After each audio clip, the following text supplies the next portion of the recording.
Canva's $6 billion empire has a woman founder leading the charge. A founder from Bed-Stuy is changing how we buy black. A Pennsylvania farmer turned down $15 million to protect his land, and my thoughts on why now more than ever it's critical to guard your energy from the algorithm. All that and more on this episode of Curious and Inspired. Welcome to a brand new episode of Curious and Inspired. I am your host, Matt Vandrick. So glad to be here with y'all. It is Women's History Month.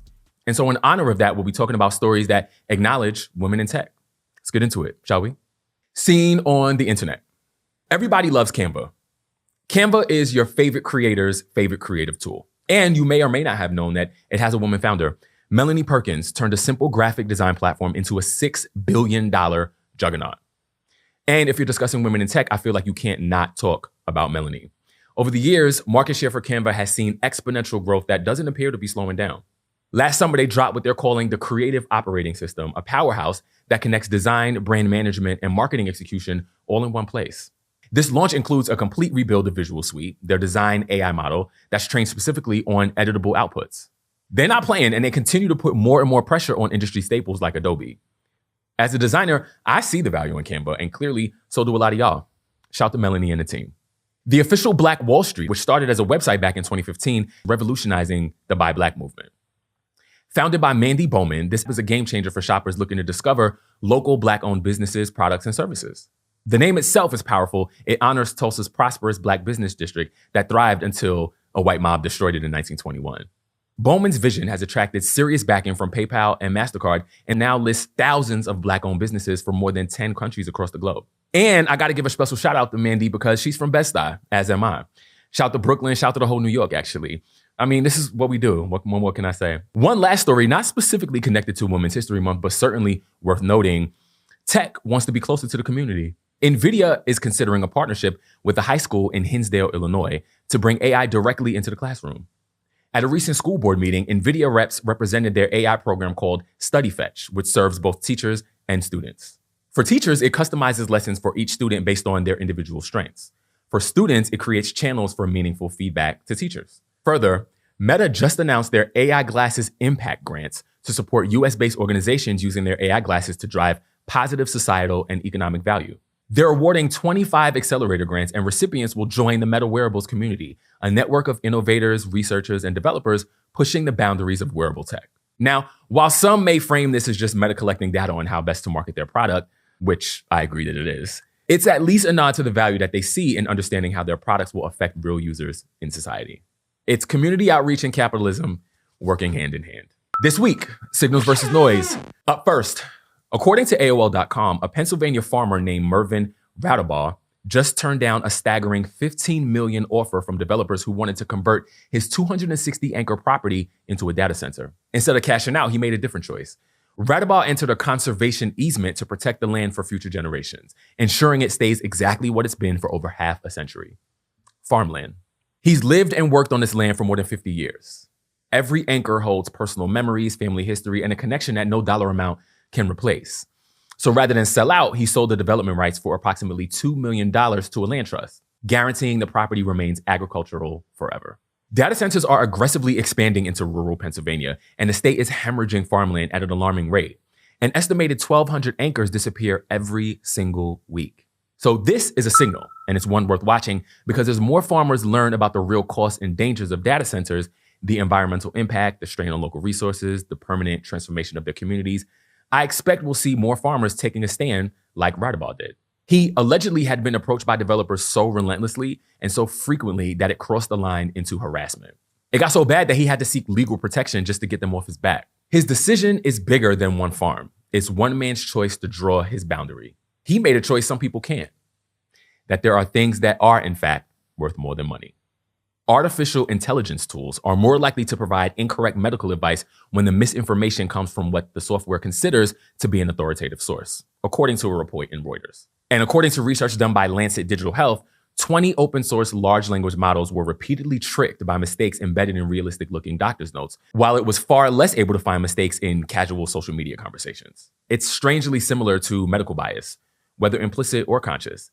It echoes the same patterns we see with gender bias in healthcare, when women's pain is routinely dismissed, downplayed, or undertreated because their symptoms don't match what's in the textbook of what a doctor expects to see. AI makes the same mistakes that humans make. We've essentially trained machines to replicate our bias, our blind spots, and assumptions. The good thing is that while these AI tools are making these mistakes now, there's a lane wide open for people that want to innovate in this space. This problem doesn't strike me as long-term or unsolvable. It's a flaw that can and will be addressed through better training data, more sophisticated verification systems, and smarter algorithms. And for that reason, I'm calling this both a noise and a signal. It's a noisy headline, but the opportunity for innovation is a signal. The integration of AI into the medical field is incredibly promising. This will get corrected, but it's something we need to be paying attention to as technology develops. And I look forward to all the innovation we'll see in the medical AI category in the future. According to TechCrunch, a hacktivist just scraped more than 500,000 payment records from a provider of consumer-grade stalkerware, phone surveillance apps, exposing email addresses and partial payment information of customers who literally paid money to spy on other people. So that means over 500,000 records of people who thought they could secretly monitor someone else have now been monitored and stalked. The leaked transactions contain records of payments for phone tracking services like GeoFinder and Umobix, as well as services like Peak Viewer, formerly known as Glassogram, which claim to allow users access to private Instagram accounts. These are just a few of the monitoring and tracking apps provided by the same vendor, a Ukrainian company called Struktura. So we're talking about tools designed specifically for surveillance, stalking, and invasion of privacy. Tools that enable abusive partners, jealous exes, controlling family members to track every move, every message, every moment of another person's digital life. So this is a signal because it wasn't some random cyber attack. This was a hacktivist making a statement. They exposed the customers, the people doing the spying, and in doing so, they turned the tables. The watchers became the watched. And I think this is just the beginning. If consumers continue to feel that the government isn't going to step up and protect their privacy or their data, and let's be honest, most people don't have faith in that ever happening. So I expect we're going to see a lot more hacktivists like this stepping into the void. They're taking it upon themselves to balance the scales and to hold companies accountable when the law won't do it, and to expose the people who think they can operate in the shadows without repercussions. This is vigilante justice in the digital age, and whether you agree with the methods or not, it is filling a gap that regulators and lawmakers have left wide open. When the systems designed to protect us fail, people find other ways to fight back. So this hacktivist just fired a warning shot to every stalkerware company out there. Your customers aren't as anonymous as you promised them that they would be. And frankly, good. If you're paying to secretly track and surveil someone without their consent, you deserve to have your information exposed. Play stupid games, win stupid prizes. This is a signal that the era of consequence-free digital surveillance is coming to an end, one data breach at a time. Startups, investors, and social media entrepreneurs in Washington state are absolutely losing their minds over Senate Bill 6346, popularly known as the millionaire's tax. They are clutching their pearls over a 9.9% tax on personal adjusted gross income exceeding $1 million per year. So we're talking about a tax that targets less than 1% of the wealthiest households in Washington state. This proposal aims to raise approximately $3.7 billion annually for state services, money that could fund schools, infrastructure, healthcare, and all the things that make a functioning society actually function. So why should we care about this particular tax drama? Because major tech companies like Microsoft, Amazon, Google, Apple, Meta, Cloudflare, and Nintendo all have massive presence in Washington state. The hand-wringing crowd is warning that if the bill passes, all the tech millionaires will pack up and flee to tax havens, leaving Washington's economy in ruins. Except, where are they going to go? People here in New York City said the same thing about the new Mayor Mamdani's budget proposals as well. It's a popular American pastime to raise holy hell at the mere suggestion of taxing the wealthy. The second anyone proposes asking millionaires to contribute a little bit more to the society that enabled their success, the outrage machine kicks into overdrive. Look, the rich aren't taxed nearly as much as the rhetoric suggests, and when they are, they find ways around it. So will Senate Bill 6346 ever actually get passed? Who knows? I doubt it. But even if it does pass, there's another layer to all of this. The people who own multiple homes, and most of them do, they find tax loopholes. They could establish residency in Texas, Florida, Nevada, or any other state without income tax, and boom, problem solved. So spare me the fake outrage. The system is designed with enough escape hatches that the truly wealthy will be just fine. The millionaires will stay, the tax will either fail or get watered down, and life in the Pacific Northwest will continue exactly as it has before. This is noise, just as it always has been.